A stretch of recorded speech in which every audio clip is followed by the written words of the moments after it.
na siya guys. Diba? Ang bilis ng paggawa ko ng peanut. Oh, nakita mo na Anggi kung paano gumawa ng peanut. Ganun ang paggawa ng peanut.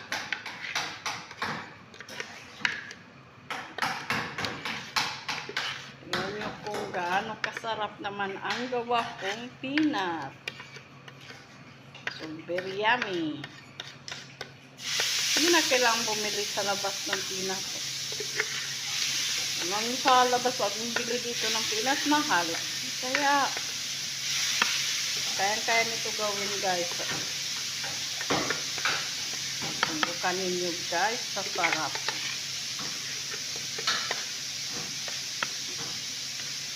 Kasunod gagawa naman ako ng peanut na without